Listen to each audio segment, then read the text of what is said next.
Halo guys, balik lagi bersama Jody Y Channel. Berdasar kolom komentar, saya diminta untuk membahas sejarah dari PO/OBL ini.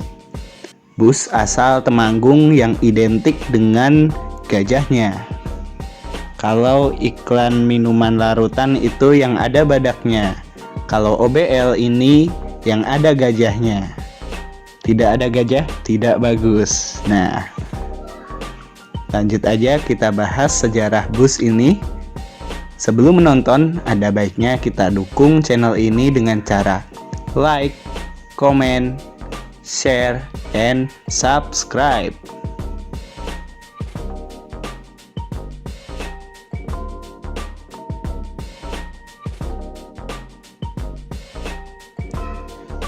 Perusahaan otobus atau PO Safari Dharma Raya telah mengalami sejarah panjang dalam memberikan layanan transportasi darat.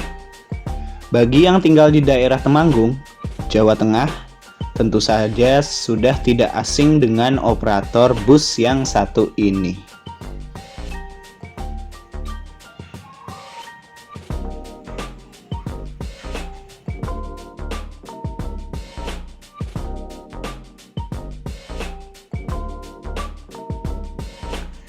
PO Safari Dharma Raya merupakan salah satu perusahaan otobus tua yang masih eksis hingga saat ini, bahkan semakin menggurita, karena juga memasuki dunia penerbangan sebagai penyedia bus angkutan di beberapa bandara besar Indonesia. PO Safari Dharma Raya juga sering disebut PO/OBL. OBL sendiri merupakan inisial dari pemilik PO Safari Dharma Raya, yakni Bapak Oi Bilai atau Darmo Yuwono. Sejarah bus OBL bermula menjelang tahun 1950 ketika Bapak Oi Bilai mulai merintis bisnis transportasinya di Temanggung. Armada awalnya adalah sebuah sedan Ford, dipotong bodinya dan dirubah sebagai angkutan hasil bumi untuk melayani kebutuhan distribusi berbagai komoditas pertanian yang mulai menggeliat kembali pasca Clash Belanda kedua. Pada awal tahun 1951, beberapa truk produk Amerika eks-perang yang masih bisa dioperasikan dibelinya dan dirubah sebagai angkutan penumpang dan barang yang menjangkau wilayah Temanggung hingga ke pelosok utara di Candiroto yang merupakan sentra penghasil kopi, cengkeh, dan beberapa hasil bumi yang menjadi komoditas utama pertanian di Kabupaten Temanggung.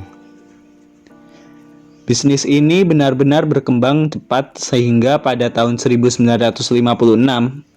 Bapak Oi Bilai membeli beberapa unit bus Chevrolet Loadmaster XNV Adam Salatiga dan mulai dioperasikan di jalur Magelang, Temanggung, Parakan, Ngadirojo, hingga ke Candiroto. Kebutuhan masyarakat terhadap keberadaan angkutan umum saat itu sangatlah tinggi. Hingga kemudian OBL mengembangkan trayeknya di jalur pegunungan Sindoro Sumbing dengan membuka trayek Wonosobo, Paraan, Temanggung, Magelang. Pada tahun 1967, OBL bahkan membeli beberapa armada baru, yaitu Chevrolet Viking, untuk memperkuat bisnis transportasinya. Saat itu OBL telah memiliki banyak armada bus bermesin Toyota, Dodge, dan Fiat OM yang masih berbodi kayu dan membuat sendiri bodinya dengan mendatangkan beberapa tukang yang ahli membuat bodi bus. Medan berat yang setiap hari dilalui ternyata menjadikan maintenance-nya berbiaya cukup tinggi. Hal ini menjadi renungan bagi OBL untuk mencoba melebarkan bisnisnya di angkutan bus malam. Hingga pada tahun 1971, beberapa unit bus bermesin Fargo mulai tampil di layanan bus malam di jalur Temanggung, Magelang, Jogja, Solo, Madiun, Surabaya, Malang. Layanan bis malam ini menjadi dua, yakni lewat Yogyakarta, ada pula yang lewat Semarang. Bus malam OBL tampil dengan layanan mewah saat itu, dengan menyediakan snack, soft drink, dan makan malam gratis. Dengan pelayanan pramugari sepanjang perjalanan menjadikan OBL menjadi armada favorit di jalur tersebut. Bus malam ini konon memiliki beban biaya maintenance yang lebih ringan dibanding Bumelan, sehingga keuntungan yang didapat pun menjadi lebih tinggi. Pada tahun 1973, OBL melebarkan sayapnya dengan membuka line bus malam Jogja, Malang, Temanggung, Semarang, Jakarta. Dengan membeli beberapa unit bus baru Mercedes-Benz LP911 dan Dodge K700 yang berbodi ala MB LP911, namun berlampu bulat yang mendapat julukan Mercy Dodge.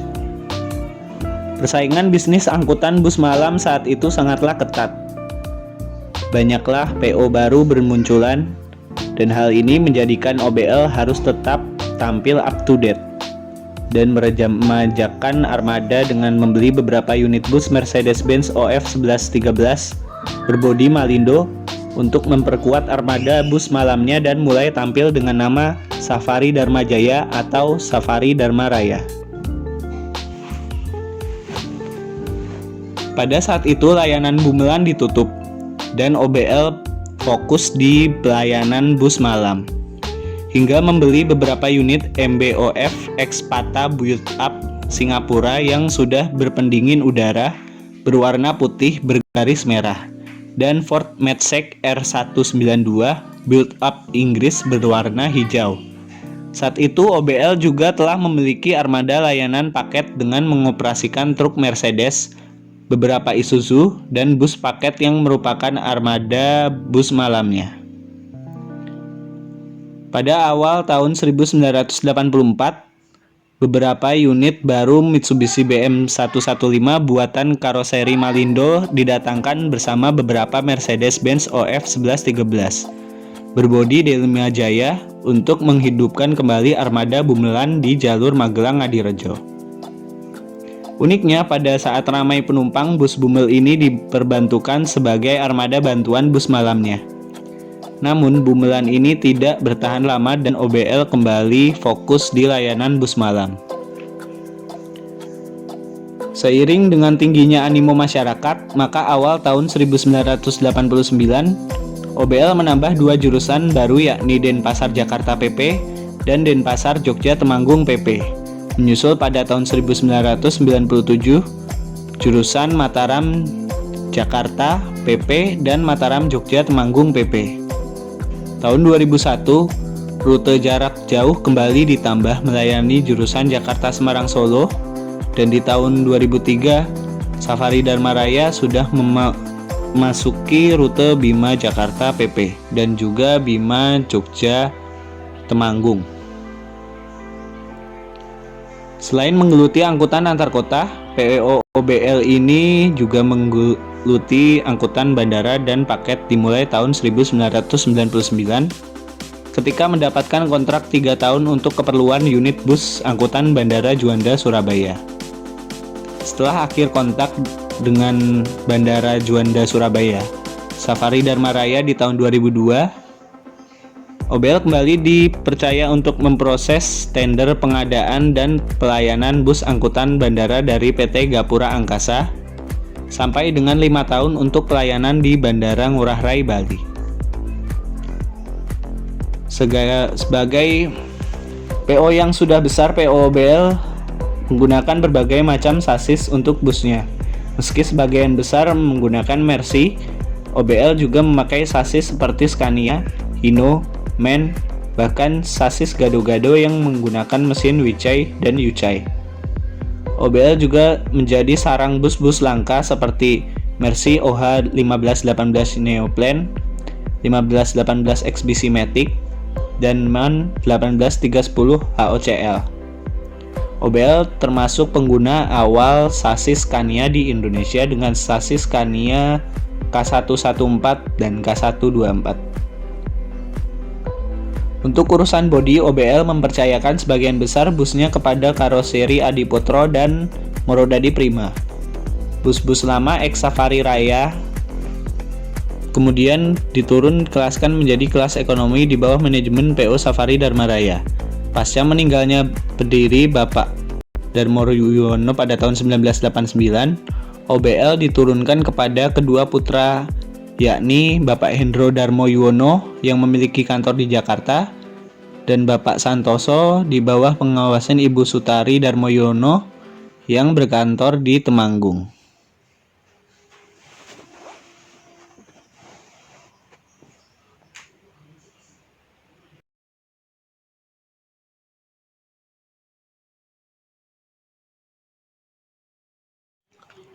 Mungkin hanya itu yang bisa saya sampaikan. Mohon maaf bila terlalu banyak kesalahan kata maupun kesalahan pengucapan. Saya sebagai manusia juga menyadari kelemahan saya di poin tersebut, tetapi saya akan terus berbenah demi menyajikan video-video yang berkualitas dan informatif.